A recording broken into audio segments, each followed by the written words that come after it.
So, when we left off on the last decompression chamber, I was having this grand realization that I can get so far ahead of myself on work that now I get to experiment and do other fun things, explore other avenues of art. Not so much exploring other talents I might have, but trying to develop new talents that I don't have, such as being able to draw and create music and do other stuff like that. I had forgotten to list on the last part that learning Japanese should be something I do at some point in the near future, you know, with all this extra allotted time. You hear that? Loud ass fucking car. See, decompression chamber is often recorded during the day, unlike most of my stuff. And I always forget that a part of why I don't record during the day is that I live on a fucking major road, so there's constantly loud cars and shit. So yeah, I was talking about developing all these other talents, and so that's what I've been working on mostly for the last week. It's really interesting because it feels like I'm putting a lot more effort into other things not related to my main content that you guys have been seeing. And yet it seems impossible to slow down my main content. Like, not that I'm like trying to or anything, but it's amazing how I can do other things and the other stuff will just naturally come, you know? I mean, there's been a Digibros video every day. There will be all month. I'll talk more about that in a little bit. But like for up until the previous podcast, it was like this long period where I had at least 2 videos out every day, you know, like 1 Digibros and 1 normal video. And I thought that maybe that would slow down if I started working on these other projects. Hasn't slowed down at all. In part because there's just so much stuff that I get attached to, you know. The Wave Motion Cannon podcast finally fucking came out, the first half of it anyways. I don't know why the second half is not coming out till next year, apparently, or why it takes him so long to edit them, considering he didn't really cut anything. So, I have no idea why that is, but it's finally out in some capacity, you know. Main channel video came out, bunch of After Dark stuff came out, and it's like, it just kind of happens, because, I mean, with the vlogs, it could just, you know, sometimes I just turn on a camera and rant for 20 minutes, and that's such a minuscule part of my day to do that, you know, that it's like, oh, a 20-minute video came out, you know, without me even having to think about it, just because it came to mind, you know. There's other stuff I've just been doing on the side. I can't even really remember what a lot of what I put out this past week was, because I've been so focused on this other stuff. I've been practicing drawing. I've been drawing at least 1 picture a day for the last few days. Just bought a tablet, so an expensive one with a screen on it. So hopefully that'll be cool. And I learned how to fucking use Fruity Loops, the music production program that Shade uses to produce all his beats, and is very common. It's used by a lot of people, and it's funny because it has a totally alien interface, so whenever I watched him working on it, I was like, I don't understand any of this, and maybe I never will. But of course, once I installed it, you know, it took me like 5 hours, and I learned basically everything, so it wasn't that hard to use. And it's interesting because I feel like I have a head start in a lot of these categories because of the fact not only that I analyze them professionally, you know, so I kind of know what is supposed to happen for it to be good, but I also have a lot of history in like adjacent things. Like, you know, I may not have been using FL Studio or using any like professional materials, but I have been making beats for like 5 years now, you know, like mostly a cappella or weird shit that I make in Audacity. And it's kind of interesting how FL Studio, you know, just gives me the tools to do the same shit I've been doing much easier and with better sounds, you know. So it's not hard. And I understand, you know, I may not know music theory. I don't know how to make a chord, for instance, or a chord progression. But there's a lot of stuff I can do with sampling and simple beat making that just comes totally natural to me. I just get it, you know. It's not, I keep thinking like, wow, this is easy, but then I think, well, maybe for a lot of people it wouldn't be, who don't have any musical experience. It probably would be a lot more difficult to know what sounds right, or, you know, something like that. But for me, it feels very natural to make music. So that is really cool, and it's been fun, and I've made a bunch of songs. Drawing, on the other hand, does not come naturally at all, but again, I do have some basic understanding. It helps I took a lot of art classes. You know, aside from just basic art in high school, I also took like design classes, both for traditional and digital media in college. So, you know, I understand the basics. I know what I'm doing wrong, is what I'm saying. Like, you know, I can draw a shitty picture and be like, okay, well, you know, the proportions are off here and here, and I got the, you know, this isn't quite sized right, and I know what's wrong with it, which is more than I think is true for a lot of people who are shitty artists. You know, it's not... I think the most important thing to getting better in any medium is understanding what your faults are. Like, that's the easiest way to help you improve, is if you know what you've done wrong. And it's amazing how many people don't. How many people try to do something and then they completely don't realize what the problems are, you know? And that makes it really hard. It's really hard to get better that way, you know? And it's why when people come to me for advice on things like writing, I've always had a really difficult time with it. I'm not good. I mean, I am good at giving advice. I'm not good at wanting to give advice because, you know, I'm sure you realize that I have fans constantly asking me, like, you know, to check out their thing, tell them what's wrong with it or something like that. And too often the answer is like some kind of fundamental misunderstanding or just needing to change the way you think about your writing. Like, there's a lot that you only pick up on with lots of experience and studying how other people write. Don't just, like, listen to other people who write, but study how they write. Study, like, read your thing and then read their thing, and then, like, if you don't think yours is as good, figure out why it's not as good. Because so many people will send me something, and, like, what they're expecting to be wrong with it is something simple.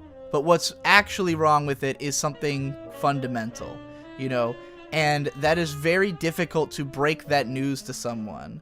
That's why I don't like giving criticism, because no one realizes how harsh the criticism is going to be. No one realizes, like, the depth on which I'm going to have to break down their stuff. Where, I mean, for some people it's just not having good ideas. For some people it's, like you know, just fundamentally not understanding how to be interesting. For some people it's not understanding just how to grammar or syntax well, or to sentence a structure in an interesting way, or to be thought-provoking, or to, like, structural problems are everywhere. I mean, the biggest thing is just simplifying all the bullshit out. Newbie writers put so much stuff that's completely unnecessary into their scripts, and I've talked about that in the Tips to Write Gooder video, that just, like, the biggest things that bother me are erroneous details that are completely unnecessary. But nonetheless, I think I am pretty good at recognizing my own problems, and I'll tell you about this incredibly sad story that me and Ben Saint encountered recently. And I don't want to, like, slag on this person, but I just think it's a really fascinating example of what I'm talking about. We were on Tapastic, which is this comics uploading website. It's like a place for webcomics to find an audience, essentially. And Ben has his comics on there. He doesn't take it very seriously because it really hasn't helped his, like, Patreon growth that much to have his stuff up there. But one of his comics recently became, like, on the hot page kind of thing of Tapastic, his comic The Champion. And we were looking at other stuff on the website and just kind of, like, you know, trolling through and looking at what's what. And we stumble upon this webcomic called, like, Diaries of an Aspie Girl or something like that. And it's a fairly long-running comic with just absolutely abysmal artwork. Like, the worst possible artwork that it could possibly have. It looked garish. And I mean, the writing's not spectacular. It's just kind of an autobiographical, except not, like, you know, it's like a story about a character who is obviously the writer, like, based around the writer and how she perceives herself. But we were looking at the the forums. We came upon it. I don't remember if we came upon it from the comic itself or from the forums, but she had a forum post that was like, "Why is my comic not more popular?" And she writes like a few paragraphs about it. And her idea of why the comic's not popular is because she's not marketing it well. She was like, I know marketing's important, but, it seems to me like there's people who put a lot, like, I'm putting so much effort into this. Why is nobody reading it? It seems like there's people who are putting so much effort into, or so much less effort into their work, who are just getting really big really fast. And then we looked through the responses, and it took a long time before we got to someone who had the balls to just say, the artwork is not very good. No one was saying it. All of them were hitting her with shallow platitudes about how, like, oh, well, if you try to, maybe strategize, or people tend to like stuff that's, that fits into what they already kind of like, so maybe you have to chase what people are really... No, the artwork is unbelievably bad. That's the problem, and it took a long time before somebody even suggested that. And that's the most harmful thing that could happen to an artist, is both not understanding what their problem is, and then also no one being willing to tell them what their problem is, But it's rough, because I bet that she'd be resistant to it. Most of the time when people come to me looking for advice, and I give them advice, a lot of them are resistant, or a lot of them just kind of give up, once they realize, like, that the issue is they haven't been writing for long enough. Then it's like, oh, well, I can't change that. I can't just edit that in my script immediately. It's like, your problem is that you're young and you just started, and therefore everything you write is going to be terrible for the next 5 years. Like, that's the real issue here. Revisit this idea further down the road when you've matured as a writer. Like, not easy advice to give anybody, but pretty much exactly the case. Nobody's that great when they first start, and if they are, they could probably recognize their own problems and improve them more quickly, or they just need one or two little hints and then they'll be on their way, Now, my problem as an artist is that I've been doing it for 5 days. I'm only using other people's art as base for mine. Like, I'm just copying poses and stuff. And it's going to take a long time before I'm good enough for my work to be presentable. You'll notice that I haven't been posting any of these artworks anywhere because they're not good. They're not presentable. They are at best charming, and I'm drawing this character who's part of a story that I'm working on. This fiction story. I kind of hinted that I was going to go down that road on the last podcast, and I've been trying to nail down what this character looks like and feels like. So I've just been drawing the character over and over again, and will continue to do so probably for months. I will probably draw this character at least once a day, hopefully more than once a day, for 3 or 4 months before the artwork will be of a quality that is even presentable. And when this thing comes out, because art will be important to it, I need to be able to draw for this piece of work. Even when it comes out, the artwork's not going to be great. The artwork is going to be mediocre. It is going to be a project released with mediocre artwork of a newbie artist. And if I continue drawing, then eventually I might release something with good artwork. But this will not be that. I understand all that. I'm not out to make something good here, conventionally. I'm not out to make something that's perfect, especially not in terms of the art. The art will probably be the least important aspect of it, or at least the least quality aspect of it. It's going to have music that's okay. It's going to have music that uses all the experience I've built up as a musician, but that's not a lot.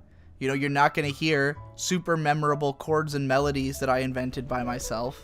That won't be a thing in it. So yeah, it's not going to be amazing, and I understand that.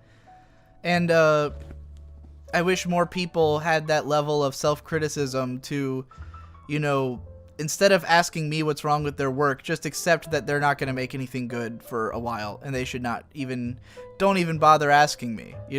Come to me when you've been working for 5 years and you like feel like you're about to have a breakthrough, or you're on the cusp of a breakthrough, but there's just one or two things you think you need to tweak, you know, and maybe that's the kind of thing I could help a lot more with. Fellow PCP member Tommy Oliver is writing a book right now. You know, he sent me a chapter of it. He is someone I could work with because he's already got a basis of like, he's pretty good. You know, he's a pretty good writer, fiction writer. I'm more so than being good at writing fiction, I'm much better at editing it. I'm much better at like helping people revise something that's already there because, again, I analyze this stuff for a living. You know, like I am good at that aspect. I could totally edit your novel. It just has to be on a certain level of like it has to be something that is basically good. It just needs to be fixed in some ways, you know. Someone like Tom, I could tell him like, hey, maybe think about changing the word choice in this sentence. It actually is like that, you know, which is what I think people imagine it's going to be when they show me stuff, and it's usually not like that. You know, really, you should be sending stuff that, well, I mean, don't send me anything because I'm not going to look at it. But so yeah, forget that whole line of thought, because like this is stuff. When people ask me to look at stuff, what they don't seem to understand is that editors, that's a job. That's a job that people get paid to do. That's a skill set. You know, being able to edit someone's work and look at it and understand what's wrong with it and help them to fix it is something that most people would pay for, you know, if you're working professionally. And aside from the fact that I'm not a professional editor and I don't have time, if I was, I would expect to get paid, you know, because I do think I could do that. I think I could be an editor. It's a career choice I've considered if whatever I'm doing doesn't work out. The biggest problem with being an editor is that the writers hate you. You know, like unless there's someone who really prizes the idea of an editor, they're gonna hate you. And also, I always want everything to be to my taste. You know, I'm not good at editing for like what I think the audience will want most. I mean, I guess I could probably do that, but like I really like to push my own agenda when it comes to seeing other people's work, you know. That's why I don't do it that much even for my friends. But God, I don't know how I got onto that tangent about editing. Right, I was talking about this art and music I've been making.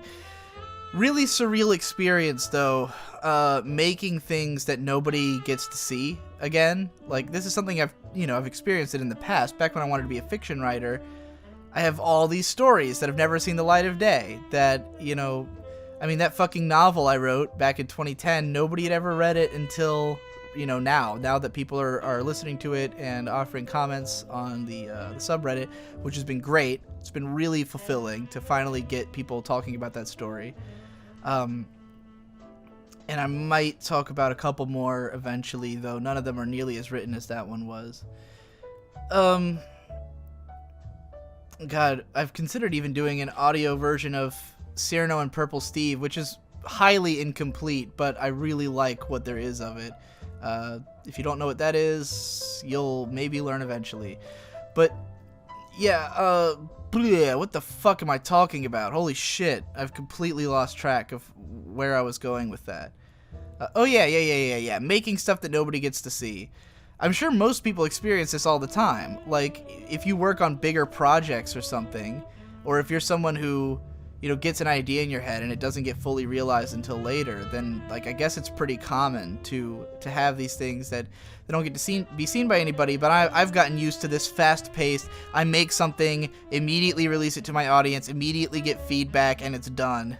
And now I'm like, I've made a bunch of songs that are on the internet. I've posted them on the internet. They're online. They're just not under my name. And there's a good reason for it, because they're all tied into this story I'm working on, and I don't want to release them publicly until there's more context for why they're there.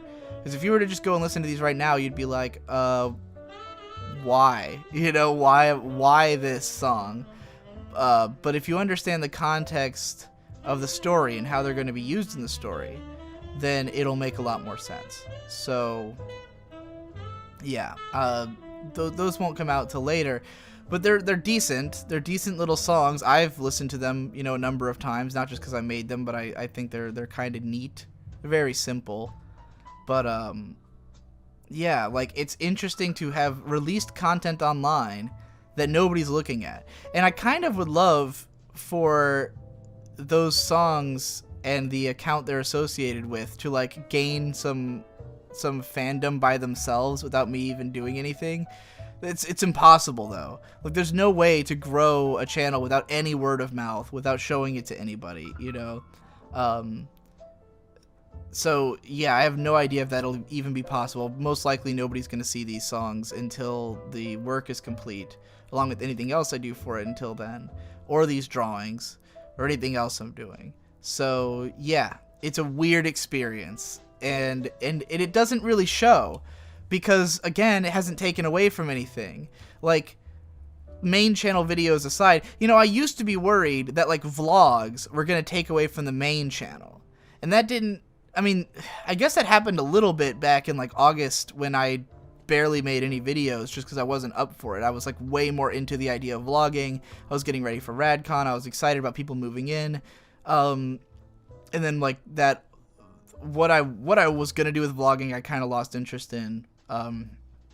Once everything had kind of transpired, but the vlogs did not interrupt the main videos once I got back to work on them. You know, they've been coming out consistently, and then I was worried that the art and the other stuff would get in the way of the vlogs, but that also hasn't happened, because it turns out that vlogging and getting out podcasts is something that I do so second nature. Like, it doesn't even occur to me that I'm doing it. There's no, like, preparation for any of the videos I do. Like, I feel like other people have to psych themselves up and get ready. You know, they have to, like, think about what it's gonna be and prepare. I barely do that. Like, when it comes to a vlog, I get an idea, I turn on a camera, I rant. There's very little, like, fully thinking out the point. Sometimes that can be to the detriment of the video. Some of my vlogs are a little too rambly. They kind of don't really make the point as solidly as I would like. But I've gotten better and better at it. And even stuff like the edited ones, like the mindless self-indulgence one. Like, you know, I knew all that stuff, so I could go through it, but I did not, like, pre-plan everything I was gonna say. I just kind of sat down, turned on the camera, and went, and it came out really great.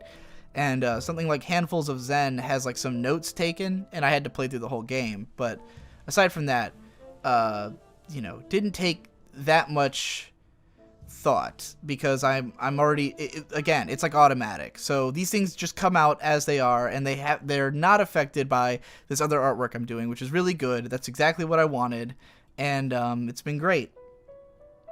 I don't know exactly what I'm doing for the next week. Devu just I guess it's already been 2 days. Devu went home to see his parents for the holidays.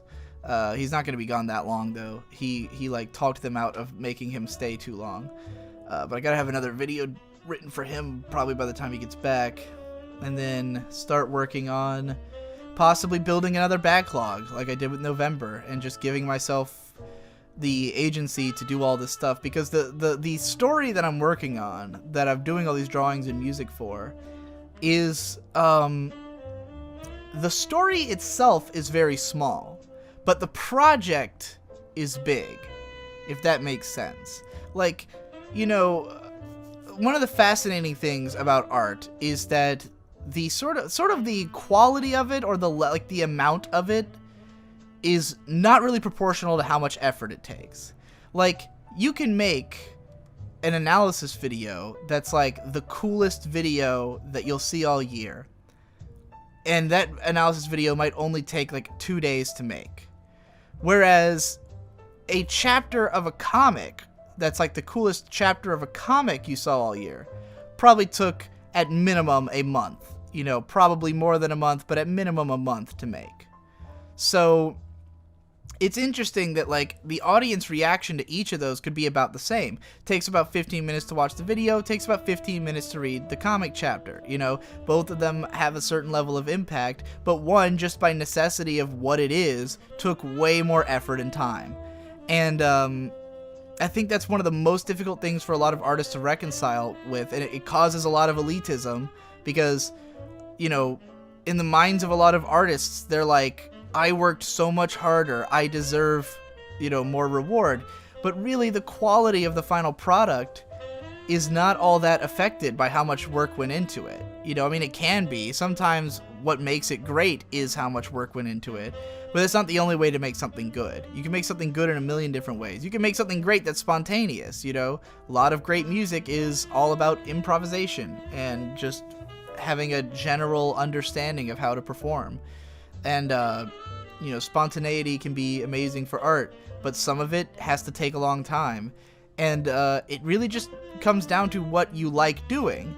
Do you like making short-form art or long-form art? If you like making long-form art, I'm sorry. You know, I'm sorry for you. You've trapped yourself in a hell. But, you know, I mostly make short-form art. But this one that I'm working on, the nature of the project will make it a much larger project than normal. You know, it'll take longer to make than it would take me to make any analysis video because of the nature of the project. Even though the story itself will be this really small, self-contained story that will probably be consumable in like 2 to 4 hours. It will not be long. But like just the number of skills that I have to develop to even make it possible is a huge element of it. So yeah, that's a fun paradigm to explore, and it's not something I would have been willing to do for any of the last 3 years, you know, or more, because I would have been scared that it would get in the way. But now that it doesn't look like it will, I can just take my time with it. I'm not in a huge rush to develop these skills, but I'd like this project to be done within the next like 6 months. So I'm gonna at least try to work fast and hard enough to get it done within 6 months. But besides that, yeah, it can take its time and feels good, man. Alright, I'm kind of just repeating what I said on the last podcast at this point, but I'll cut the clip here and I'll only record if I find something totally new and interesting to talk about between now and whenever this comes out. Probably late. I apologize if this podcast can get a bit repetitive at times. I mean, when it's just me talking about my life, and my life is kind of the same week in and week out, a lot of the information is going to be kind of repetitive. But, I mean, in a way, what is storytelling if not just, you know, constantly recontextualizing the same sort of basic human ideas in different ways to unpack different nuances from them? You know, it's hardly surprising that one storyteller will have a lot of commonality among their stories, especially if they put one out every fucking week. It's funny because in some ways this is my favorite show to do, because it's the closest to just what's on my mind at any given time. This podcast is just raw Digibro. Ben said recently, I don't remember if I told this story on here. I came downstairs and said, like, I was telling Ben something, and then I was like, yeah, I just explained it on the Decompression Chamber, and he was like, you know, listening to the Decompression Chamber and talking to you in person, it's like, is essentially the same experience. You get a lot of like repeat information between the two, and I'm like, yeah, it's basically exactly the stuff I talk to my friends about and the stuff I talk about in general, which in some ways is a sign that the Decompression Chamber is kind of waning in its importance. When I first started it, it was around the time that Ben and Devu had been here for like a month, because I started this in late October, so around 2 months. But I still wasn't quite, I don't know, I wasn't completely, you know, comfortable talking to them about everything at that point yet. I wasn't like constantly sharing what was going on with me and stuff like that. Victor wasn't around for a while, so, you know, he's the one I'd usually talk to about a lot of this stuff. And what's great about the Decompression Chamber is that, as I explained in a previous episode, it really gives me the chance to be like unfiltered and talk in a way that is not the same as how I talk to other people necessarily. I mean, there's a lot of overlap. Like I just said, Ben has, you know, said that talking to me is practically the same thing. But it's not me trying to put on a show and like be about a topic that the other person can relate to. Let's put it that way. Like when we do Digibros, I usually try to involve Victor on some level. But on this podcast, it's just me talking about my life. So this is by far the closest you're getting to what it's like, the exact experience of talking to me in person. Especially the lack of response from the other side. The one-sided nature of the conversation is also true to life.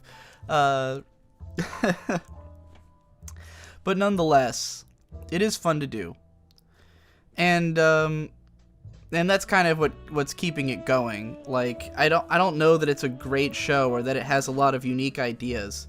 It's just kind of fun to do, but I can't see it living too long. I don't think this show's going to be around well into 2017 or anything. I also think that probably Digibros is just going to get shut down. I mean, it seemed like an inevitability at one point when we thought Victor was going to move away, and like we were saying, you know, Digibros is going to end because he's going to leave to go to college, or to go to grad school rather. And that didn't end up happening. So Digibros got to live a little longer, but then we ended up putting it on hold for like 2 months because we were just busy. And then we finally got back to it, and it doesn't really seem like anybody cares anymore. Like this Bomberman Let's Play we've been doing, the view counts are at like an all-time low. Comments are at an all-time low. We barely get any comments, and I mean, reading comments, I'm sure I've said this about all the work I do, but like, comments are really what let me know that people are engaging with it. You know, if I don't get any comments, I don't feel like anybody really cares that much. Like, people are just kind of throwing it on and you know, passively listening to it, because it just means we weren't necessarily engaging enough to like provoke a discussion. I don't know. Maybe that's just not the way people, you know, interact with Digibros, but we used to get more comments than we get now. And, you know, I'm not watching them back. I don't think Victor's watching them either. It used to be that we'd both watch a lot of them, or our friends would watch them. Nobody I know is watching them, you know. I think Hippo might be, but even he's been saying that he has to cut back on his Digibro content because there's so fucking much of it.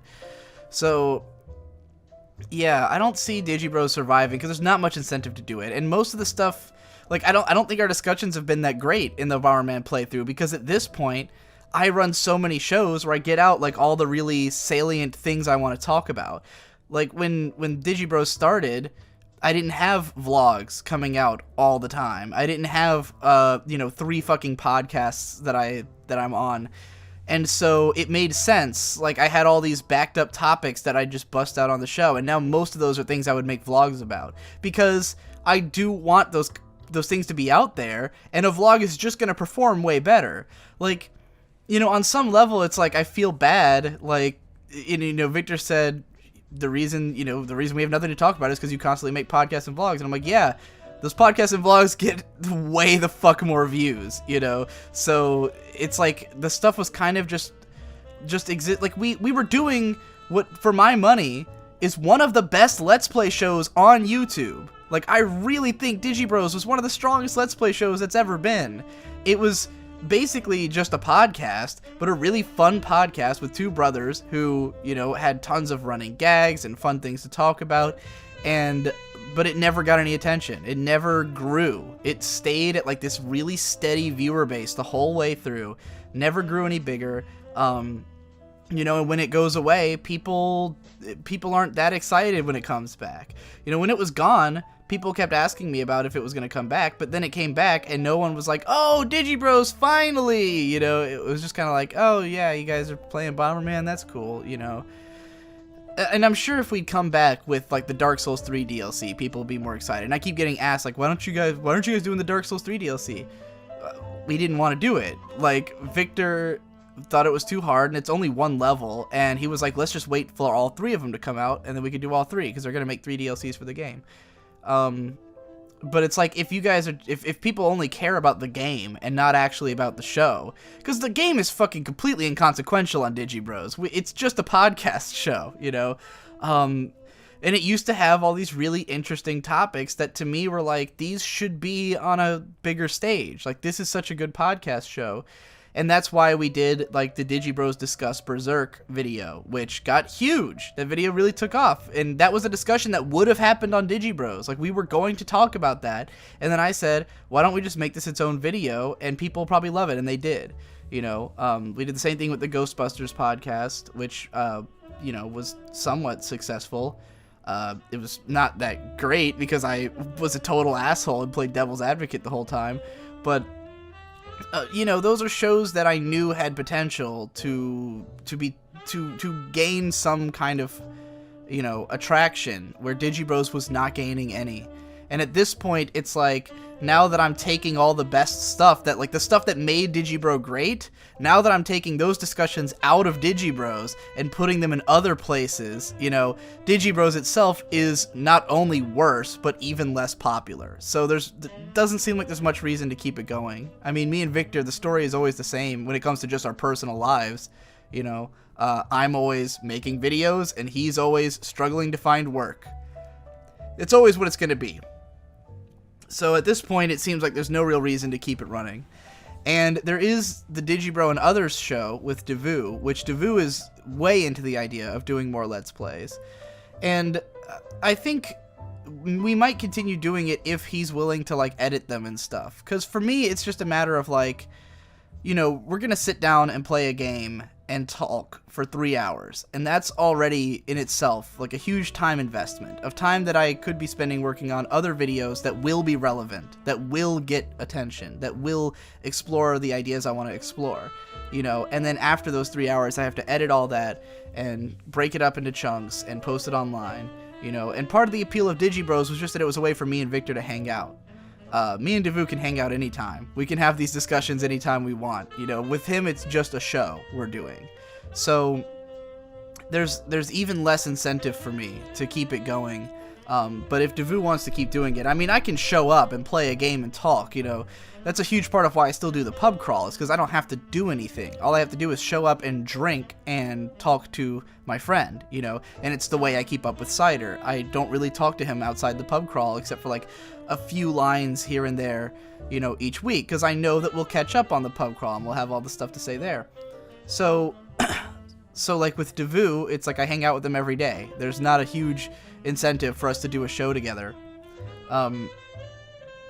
So yeah, that's why those shows may or may not continue. And this one, like, a lot of what I express on the show is gonna get repetitive. It's gonna end up being a lot of the same stories. It's gonna be the same thoughts about life.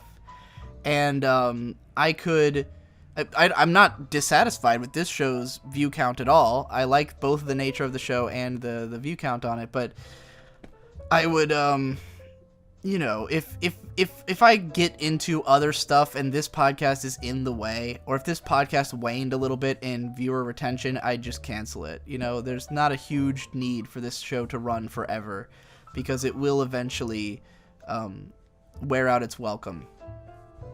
But we'll see how long that takes. I'm thinking maybe it'll just be a 1-season thing, like a 12 episode, like a proper show. Maybe a season that could be renewed in the future if I feel the need for it again. I mean, when I started this thing, it was because I really felt I needed to relax and decompress, and the best way I could think to do that was with a podcast. Now I don't really feel I need it anymore. Now I'm just kind of doing it for kicks, And occasionally when I have a thought that I go, oh, that thought would make a decent podcast, let's talk about that. So I had a thought in the car on the way home from getting some pizza just now about happiness and the nature of it and how it's perceived. Because I really think that from an outside perspective, my life must either look idyllic or crazy. It's got to be like one of those, right? Either you're thinking, well, he's living his dreams, he's making, a good income, he's doing exactly what he wants to do. What more could you want?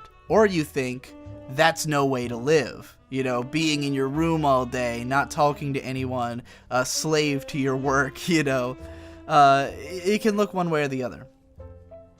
And it's funny because I think that for every individual, I think there's two different ways that we kind of interpret how happy are we.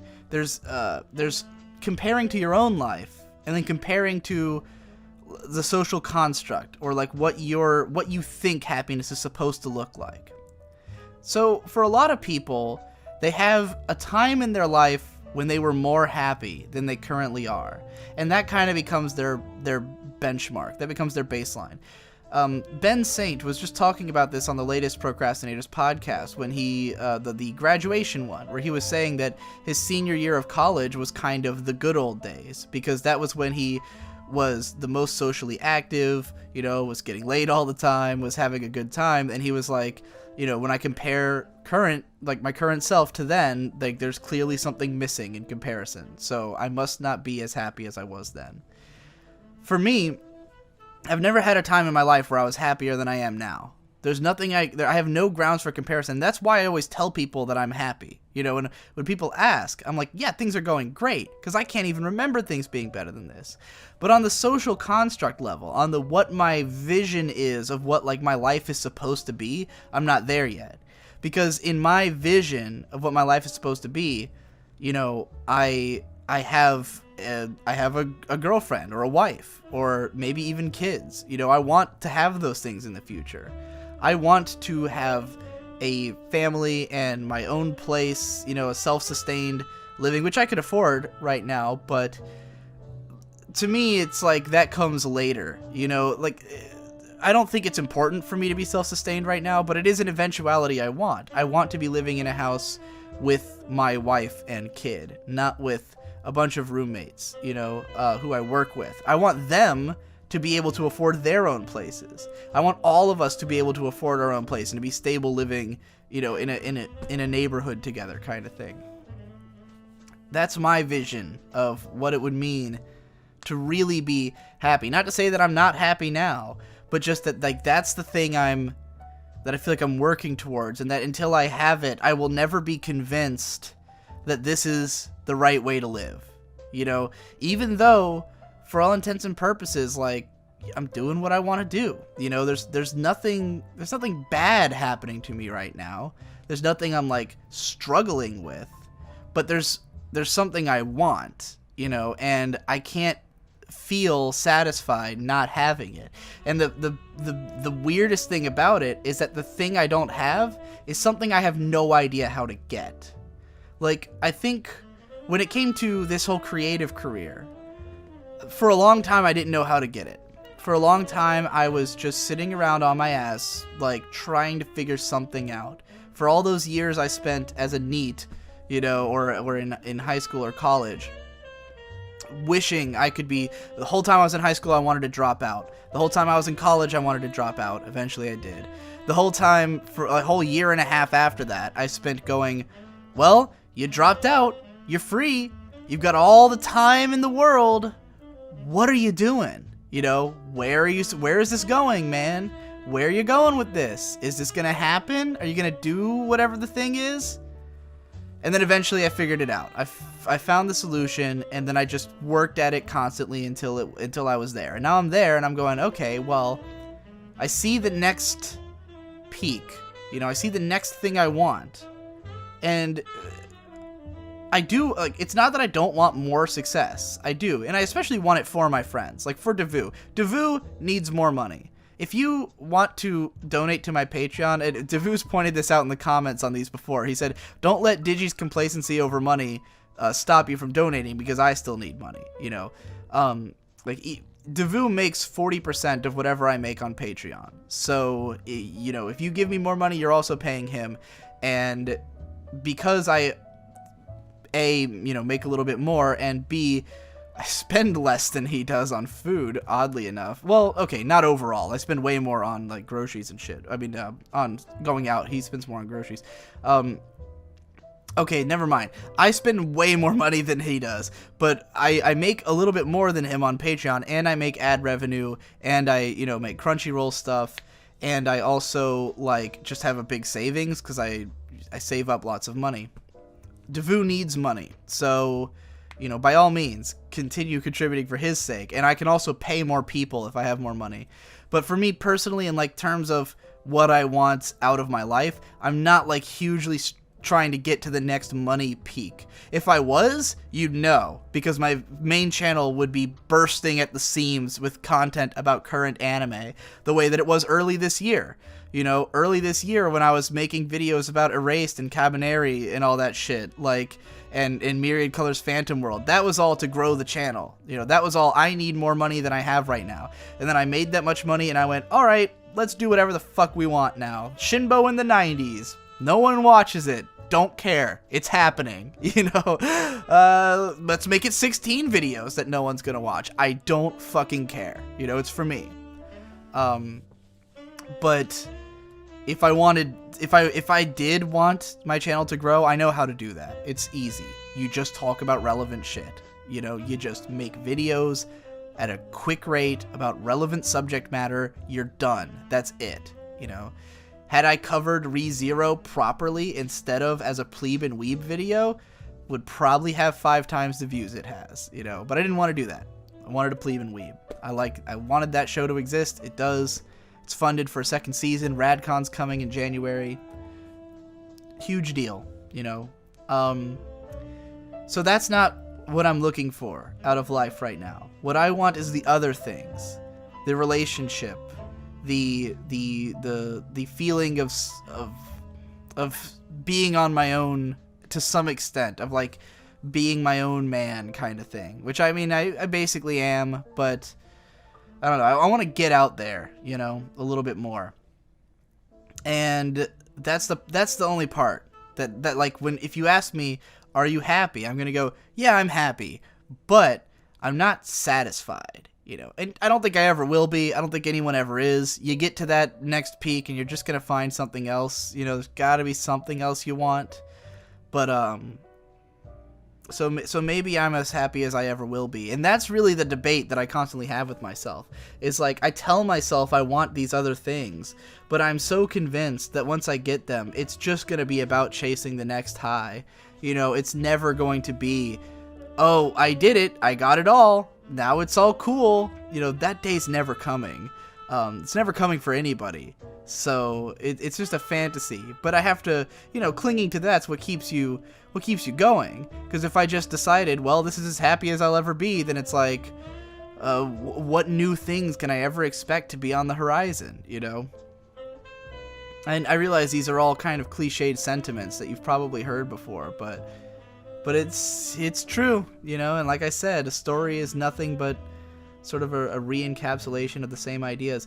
And a lot of this is what that story that I'm working on, that I talked about in the earlier part of this podcast, is dedicated to exploring.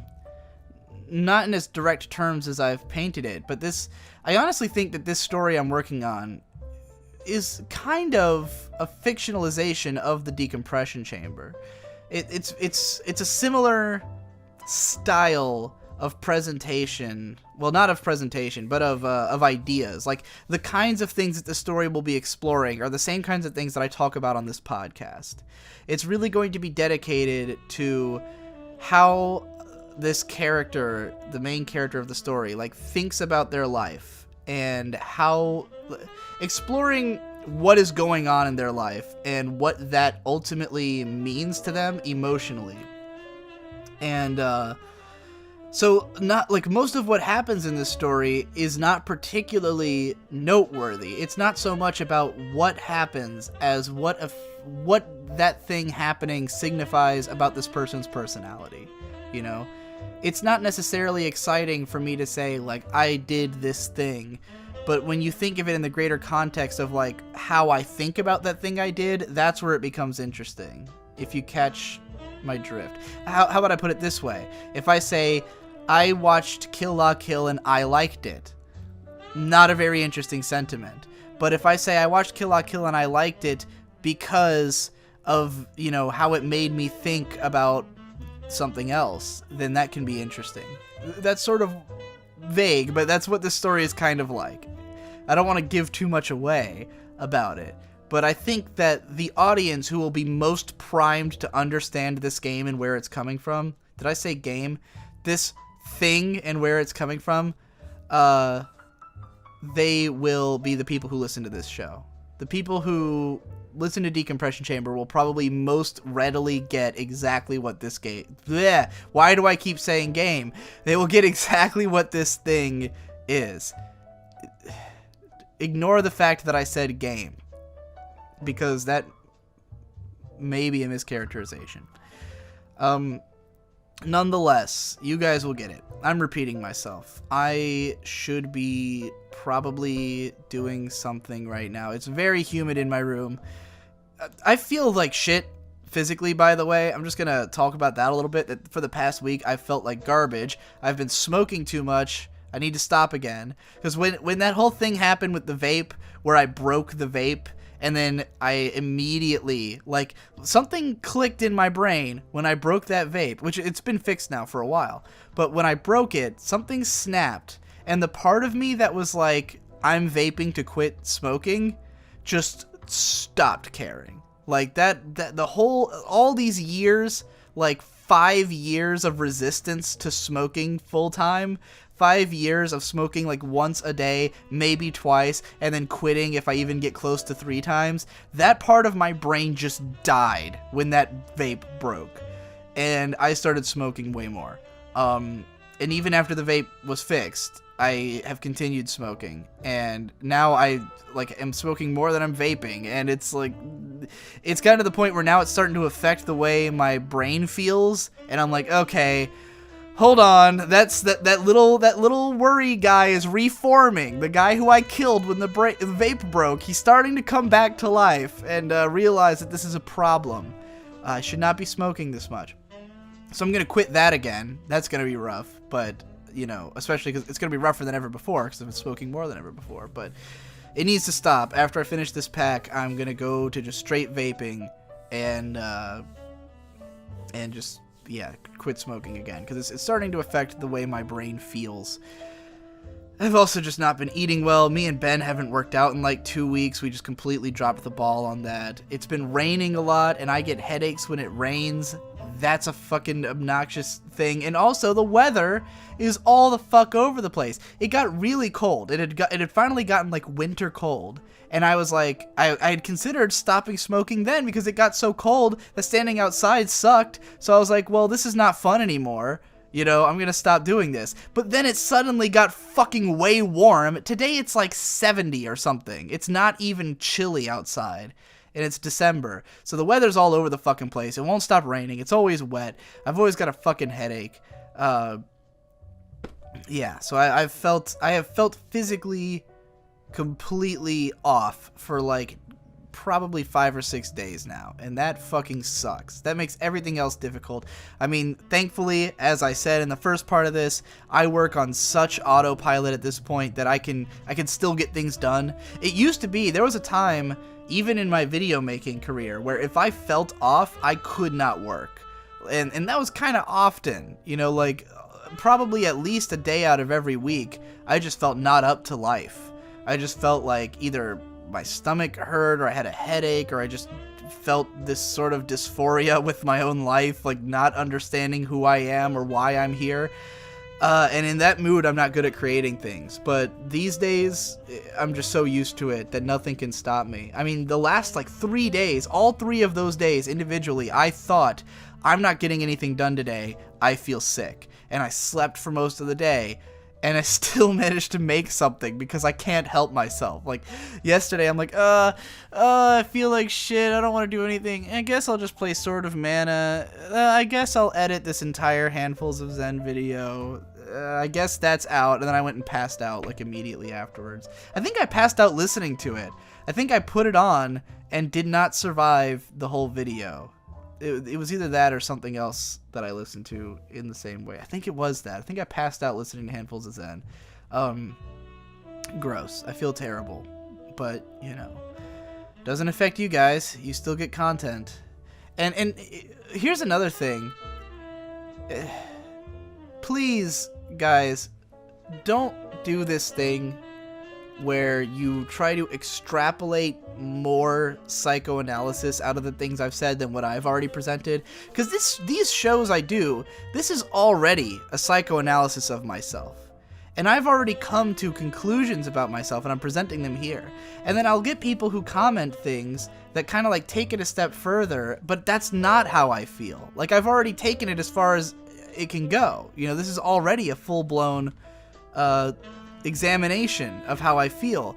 So extrapolating more out of it can be bothersome. And here's an example of what I mean. Like, and I get this in response to a lot of the issues I bring up in my life, where people will say, it sounds like you're burned out. It sounds like you burned yourself out, like you've been doing too many of whatever it is. Like if I say I can't find any anime I really love, people say, well, it sounds like you burned out from watching too much anime. Or if I say I can't find any, like, you know, I'm getting stressed out from working so much, you burned out. If I was burned out, I'd say so. I know that feeling. I know what burning out feels like. I know what it's like to be sick of anime. You know, when I was reading all those comics, I was a little burned out on anime. Like, that was, and I said so. I was like, I'm kind of burned out on watching 7 out of 10s. I'm gonna watch or go read comics. Right now, I'm not burned out on anime. I haven't been fucking watching any for a little while. I just want to see a new favorite. You know, that's just something I want to experience. That's why I said so. I didn't say I'm burned out on anime. And when I talk about, anytime I talk about how many projects I'm doing, and like if I say something like I feel physically sick, people will say, maybe it's because of all the projects you're working on. But the thing is that that's a constant in my life. At times when I feel amazing, it's often attributable to the fact that I'm working on so many things at once. You know, the beginning of the Decompression Chamber, I was talking about how, like, yeah, man, I've been making 1,000 videos and working out and all this other stuff. I mean, this is just my lifestyle. I'm just super productive, and I feel way worse when I'm not making things. Like, in a lot of ways, my happiness and self-worth are tied to how many fucking things I can get done. So, the physical illness is definitely not a result of the working, of the overworking. It's a result of everything surrounding it. It's a result of a bad diet, not working out anymore, you know, frustrating climate. It never is the right temperature in my room, because when it gets cold, I put on the heat, but then the heat goes stronger to my room than it does to the rest of the house, so then it just gets really hot, then I turn it off, and it gets really fucking cold. There's no winning with the heat in my house. And then today, because of a situation I won't even get into, where I was on hold for an hour and a half trying to call into the Dick show, I fucking had my window open, and because I was stressed out because I've been vaping for half an hour, like nonstop, and then my fucking vape's battery died, so I smoked a cigarette in my room, and I had the windows open to let the smoke out, which did not work. I left them open for like an hour.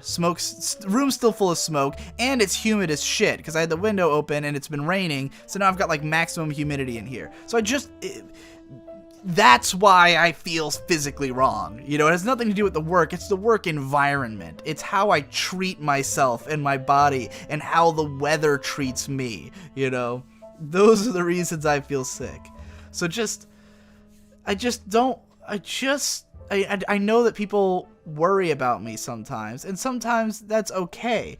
Worry about me for the reasons stated, not for the other reasons that you've read into it, because believe me, I know how to psychoanalyze myself. You know, it's something I've been doing my whole life, and I've been to psychologists, I've been through all the rigmarole, I've studied psychology. I think I know what's wrong with me better than anyone, you know, and when I feel something's wrong, I state it. I state what I think is wrong. And that's not to say I share absolutely everything, but, you know, you're not, if it's something I'm not sharing, you're not going to extrapolate it from the things I've said, you know. So, yeah, that's just something I find a little bit annoying. It's not that big a deal, because I know it's well-meaning. I know people just want to help, but I do feel like when someone says, oh, it sounds like you're doing this, I'm like, no, I'm doing what I said I was doing. You know, the problem is exactly as stated. And so much of it is because people are reading in what would be the problem for them. You know, it's always someone saying, like, I especially get this when people, like, have the really far-reaching ones, where it's like some kind of mental issue they think I might have, where it's always exactly the one they have, you know, or, like, Digi, I know you're probably burning out because I burn out all the time. And I'm like, yeah, that's you. You know, I get it, but it's a little annoying. Anyway, that's enough for that point. I'll probably record one more section of this at some point and release it later because PCP came out today. I don't want to sandwich the releases together, even though this is an hour already. But, you know, maybe I'll have something else to talk about tomorrow. Who knows?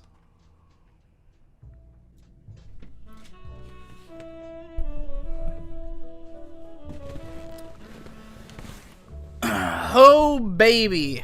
I sure am glad that I decided to hold off on releasing this podcast, because if I got a story for you guys, a fun little piece of schadenfreude for all you fucking tech geeks out there who are going to lose your shit hearing this little what I spent 6 hours on today. Oh, God. So, you know, in light of me trying to become a draw boy, I decided to buy a tablet. And not just any tablet, but a one with a screen. the big boy expensive tablets.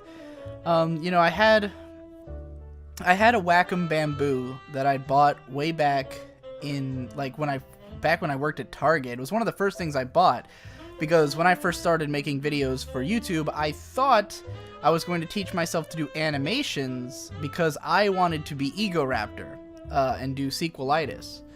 Didn't really work out. I didn't end up using the tablet much, and eventually it stopped working after sitting in Shade's room for a couple of years and getting abused. It doesn't work anymore.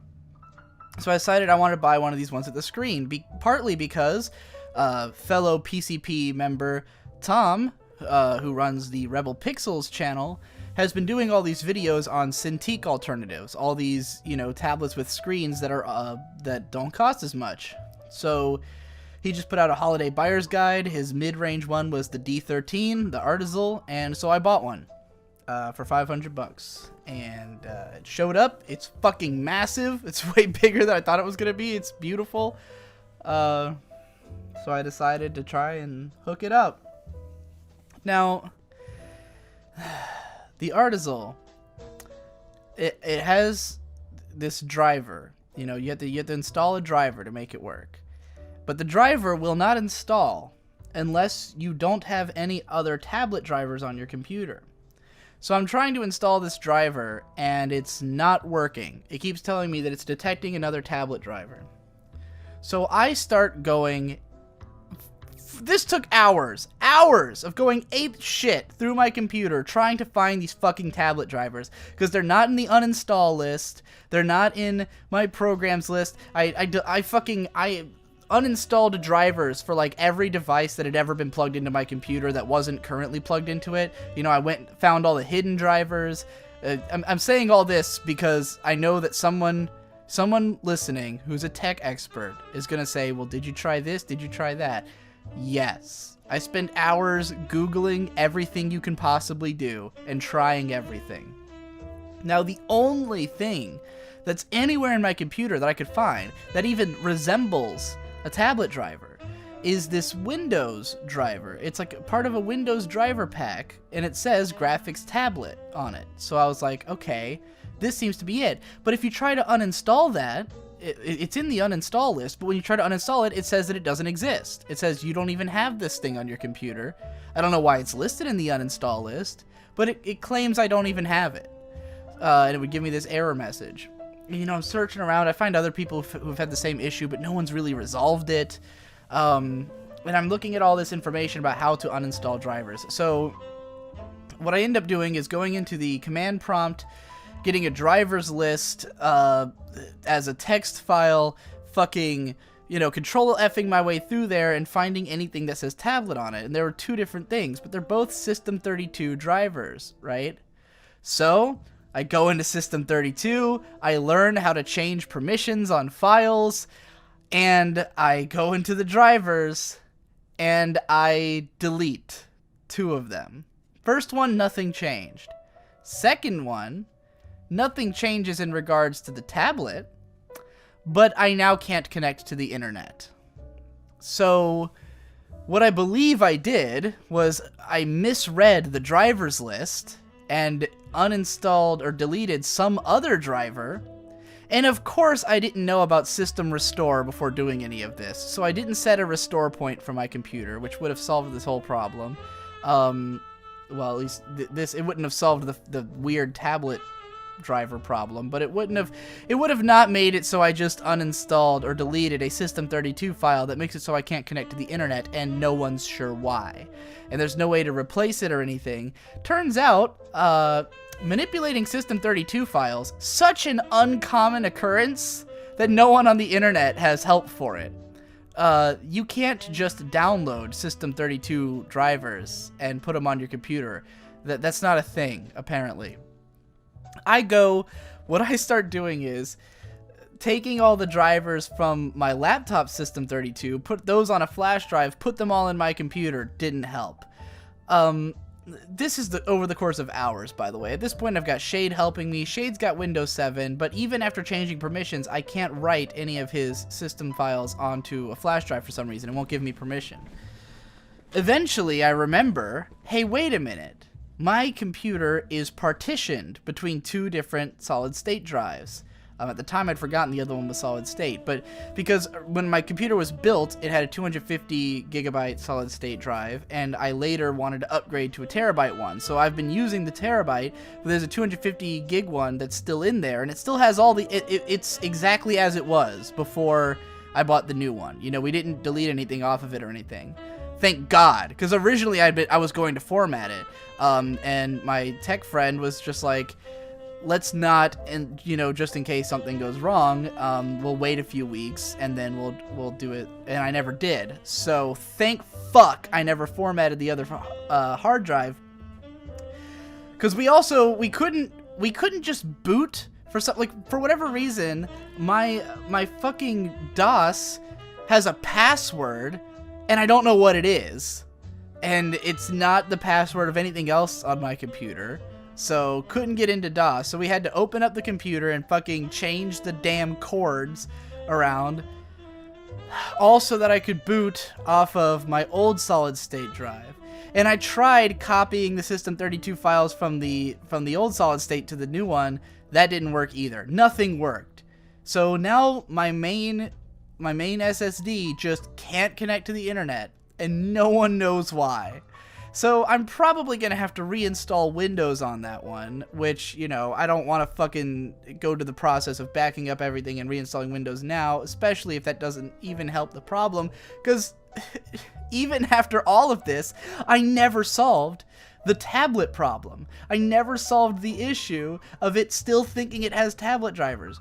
So finally, and in the meantime, amidst all this happening, I plugged the tablet into my laptop, and it worked instantly. You know, like, I got the drivers on there, it's perfect. So I already know the thing works. It works just fine. It's just something, whatever reason, my main SSD has this problem. So we routed to the other SSD. It works on that one. I fucking had to deal with... Still, even though the driver's installed, it still took me half an hour to get the fucking thing to detect the pen for some reason. Eventually, it was just like a matter of switching which USB port it was plugged into. God.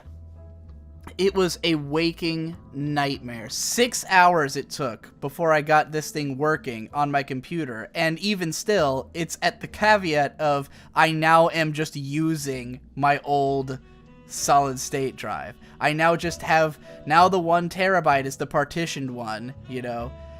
I mean, thank God nothing worse happened with me fucking with System32 files. It could have been much worse. And, you know, and thankfully the partition is easily enough that I can just copy, like, you know, I just had to copy the decompression chamber from the other SSD to this one. And, of course, this SSD is from, like, you know, I changed them, like, early in the year, so it's got all these, like it's missing a bunch of programs that I now use and has all this stuff that has to be changed. It remembers all my old passwords and stuff, so I have to fucking update everything now. Huge fucking pain in the ass, but at least I got the damn thing working. Christ.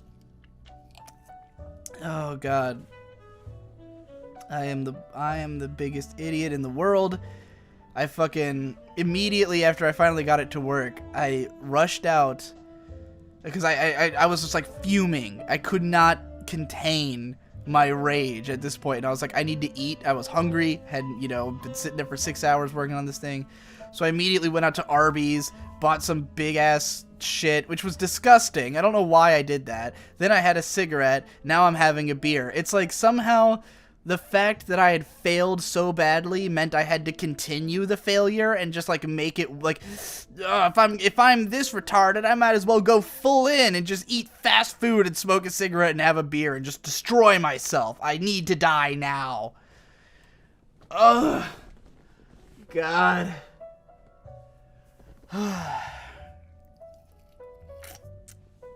I guess I've had worse tech problems in the past. This is the worst one in a while, though. Anyway, I hope you enjoyed that little story. I needed that. I needed the decompression. This became a real decompression chamber at the very end here, where I actually needed to decompress. Not that telling that story, like, I mean, it's just there for you to laugh at me, and there's no silver lining to it, but I guess I just needed to vent.